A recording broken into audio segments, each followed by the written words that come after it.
तो हे भाई लोग, कैसे हो सब? आई होप कि सब अच्छा होगा। तो आज की इस वीडियो में मैं आपके साथ 5 कारण साझा करना चाहता हूँ कि फिल्म कांतारा फैंस के बीच एक बड़ी मास्टरपीस हिट क्यों है, और मुझे पता है कि तुम सब मेरी इस बात से अग्री करोगे।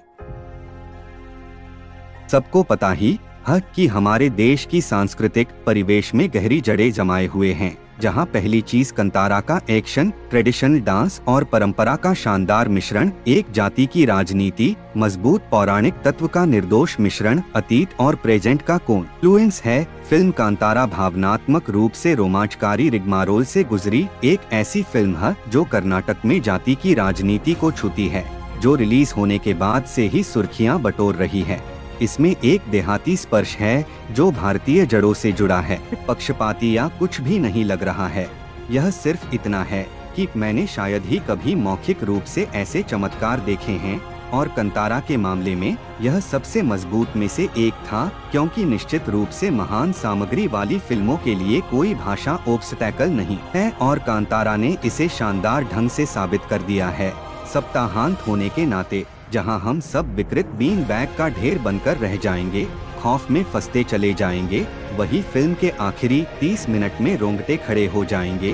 कांतारा प्राचीन इंडियन विरासत की सांस्कृतिक जड़ें जो इसे पूरी तरह से बनाते हैं, रहस्यमय साजिश जो एक गूढ़ उपक्रम जिसका शाब्दिक अर्थ पौराणिक वन है, लोक कथाओं और कल्पनाओं का एक सुंदर जाल है जो वास्तविक जीवन की घटनाओं से प्रेरित है। कंबाला चैंपियन शिवा का एक ईमानदार वन अधिकारी के साथ झगड़ा होता है, जबकि फिल्म 3 अलग अलग टाइमलाइन पर चलती है, मनुष्य बनाम प्रकृति संघर्ष के एक सार्वभौमिक विषय के इर्द गिर्द घूमते हुए।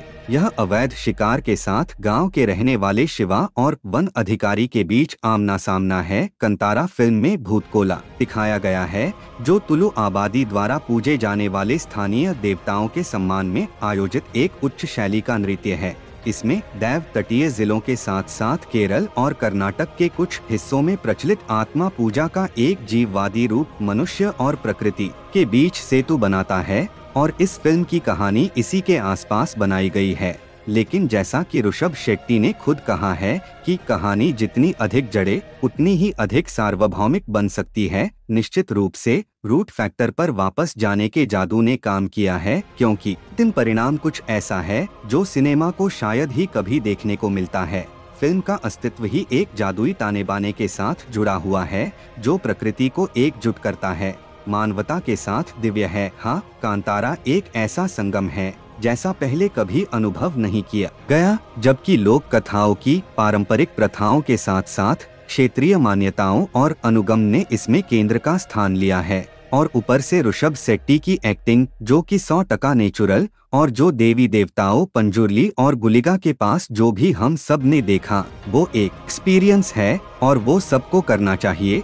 और हाँ, हम कांतारा में चित्रित विचारधारा में विश्वास करते हैं। दरअसल जमीन में एक निश्चित ऊर्जा होती है, अच्छे और बुरे सहअस्तित्व में हैं, और इसलिए प्रकृति और मानवता साथ साथ हैं, जिन्हें हम देवी देवताओं के रूप में संबोधित करते हैं। सबसे अच्छी बात जो मुझे महसूस हुई वह यह थी कि यहाँ सिनेमा का इस्तेमाल कुछ ऐसा चित्रित करने के लिए किया गया है जो आपको वापस जाने और सोचने के लिए मजबूर करेगा। अपनी पारंपरिक जड़ों में तल्लीन करना, चुनौतीपूर्ण और सवाल करने वाली प्रथाओं को एक ही समय में, यह एक तरह से किया गया है जहां मुझे एक दर्शक के रूप में उच्च स्थान दिया गया था। कला और अन्यथा पर अद्यतन किया जा रहा था, और फिर भी मुझे इस गहन लोकगीत में खुद को पूरी तरह से विसर्जित करने का विकल्प दिया गया था। भूतकोला के प्रदर्शन से मुझे कैसे आकर्षित किया गया, यह स्वीकार करने से पहले मैं इसे पूरा नहीं कर सकता। मुझे कहना होगा कि ऋषभ शेट्टी ने निश्चित रूप से इसे पहली बार देखा होगा,